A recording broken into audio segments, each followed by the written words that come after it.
আসসালামু আলাইকুম। আলহামদুলিল্লাহ, এবার আমরা 1500 কোয়েল পাখির ডিম বাচ্চা ফোটানোর জন্য ইনকিউবেটর মেশিনে দিয়েছিলাম। তো এই 1500 কোয়েল পাখির ডিমের মধ্যে 1200 কোয়েল পাখির ডিম আজকে আমরা হ্যাচিং এ দিয়ে দিব, কারণ এই 1200 কোয়েল পাখির ডিম আমরা আগে দিয়েছিলাম, এগুলির বয়স আজকে 14 দিন। আগামী 2 দিনের মধ্যে ইনশাআল্লাহ এই 1200 ডিম হ্যাচিং এ দেওয়ার পর এগুলি থেকে বাচ্চা ফুটে বের হতে শুরু করবে। তো প্রথমে এই বিষয়গুলি আমি আপনাদেরকে বুঝিয়ে বলার চেষ্টা করছি। প্রথমত, এই ডিমগুলি 14 দিন পর্যন্ত হচ্ছে স্যাটার মেশিনে থাকে, অর্থাৎ যে মেশিনটা আপনারা এখন দেখতে পাচ্ছেন এই মেশিনে থাকে, অর্থাৎ এই মেশিনটা ঘুরতে থাকে, একবার ওই পাশে যায় একবার এই পাশে যায়, ডিমের দুই পাশে তা দিতে থাকে।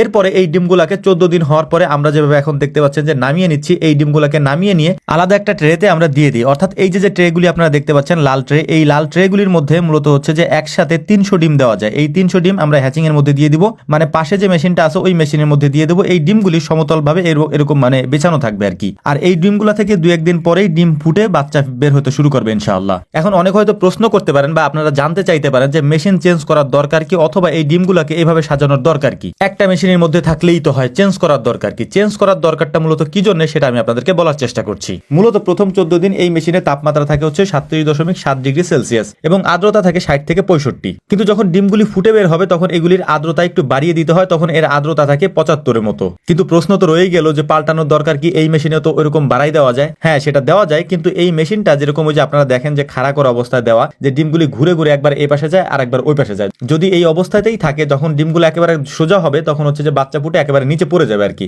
এই জন্য ডিমগুলাকে রেস্ট দেওয়ার জন্য ওই লাস্টে যে 2 দিন বা 3 দিন থাকে ওই জন্য সমতল একটা ট্রেনের মধ্যে ওইগুলাকে দিয়ে দেওয়া হয়, সুন্দর করে ওখান থেকে ডিম থেকে বাচ্চা ফুটে বের হয়, যেটা হয়তো আপনারা আমাদের আগের ভিডিওগুলিতে খুব সুন্দর করে দেখেছেন। এবং এটা হচ্ছে প্রপার ওয়ে আর কি, আমি যেভাবে বললাম এটাই হচ্ছে প্রপার ওয়ে। তো যাই হোক, আলহামদুলিল্লাহ আমাদের এই ডিমগুলি হ্যাচিং এ দেওয়া শেষ। আগামী 2-3 দিনের মধ্যে এগুলা থেকে বাচ্চা বের হবে ইনশাআল্লাহ। তো আমাদের এখন মেন যে আরেকটা কাজ আছে সেটা হচ্ছে যে আমাদেরকে ব্রুডারটা তৈরি করতে হবে, অর্থাৎ ওদেরকে আমরা এখান থেকে বের করে যেখানে রাখবো সেটাকে আমরা ব্রুডার বলি, যেটা আগের ভিডিওতে আপনাদেরকে দেখিয়েছি। এই ব্রুডারের তাপমাত্রা প্রথম 3 দিন বা 4 দিনের মতো আমরা রাখি হচ্ছে 35 ডিগ্রি সেলসিয়াসের মতো, এবং এটাকে আমরা সুন্দর করে যে সাদা বোর্ডগুলো দেখতে পাচ্ছেন এই বোর্ডগুলো দিয়ে চারদিক দিয়ে ঘেরাও করে তারপর হচ্ছে যে উপরে আমরা একটা হুপার দিয়ে দিই। এই হুপারের ভিতরে হচ্ছে যে আপনার 100 পাওয়ারের বাল্ব লাগানো থাকে এবং একটা সার্কিট আছে যেটা অটো। 35 ডিগ্রি সেলসিয়াস তাপমাত্রা যখন এখানে থাকবে তখন এটা বন্ধ হয়ে যাবে এবং এর নিচে যখন আসবে তখন এটা জ্বলে উঠবে। তো যাই হোক, আলহামদুলিল্লাহ আমরা সুন্দর করে এটা নিচে দিয়েছি হচ্ছে একটা হুগলা, আমরা হুগলা বলি বা আপনি পাটি বলতে পারেন, এটাকে দিয়ে দিয়েছি। তার উপরে দিয়েছি হচ্ছে আমরা তুষ, মানে ধানের তুষ যেটা, সেটা দিয়ে দিয়েছি। এর উপরে আমরা ছালার যে চট আছে, মানে পাটের যে ছালা আছে সেই ছালা দিয়ে দিয়েছিলাম, যাতে করে ওরা স্লিপ না করে। মানে একদিনের বাচ্চা স্লিপ করলে একটু সমস্যা হয়, যে কারণে আমরা পেপার দিই না, আমরা এই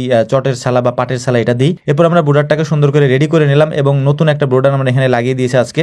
আর এর পাশাপাশি এটাকে আমরা উপর দিয়ে একটা পর্দা দিয়ে দিই। এটা যদিও দেওয়া লাগে না, কিন্তু শীতের দিন যেহেতু এখন এটা আমাদের দেওয়ার প্রয়োজন হয়, কারণ এটা না দিলে আমি আসলে তাপমাত্রাটা উঠাইতে পারি না আর কি, ভিতরে একটু ঠান্ডা ঠান্ডা থেকে যায় আর কি। কিন্তু এটা দেওয়ার ফলে অনেক ক্ষেত্রে গ্যাস হওয়ার সম্ভাবনা আছে। এইটা হচ্ছে আপনারা পরিষ্কার রাখবেন এবং নিচে প্রতিদিন হচ্ছে যে এই যে তুষগুলা দেওয়া থাকে, 1 দিন পর বা 2 দিন পর এই তুষগুলাকে নাড়াচাড়া করে দিবেন যাতে নিচে গ্যাস তৈরি না হয় আর কি। এবং অবশ্যই একটু ফাঁকা রাখবেন যাতে অক্সিজেন যাতায়াত করতে পারে। তো যাই হোক, জানি না কেমন করে বুঝাইতে পারছি। আল্লাহ তাআলা আমাদের সবাইকে সঠিকটা বোঝার তৌফিক দান করুন। আসসালামু আলাইকুম ওয়া রাহমাতুল্লাহ।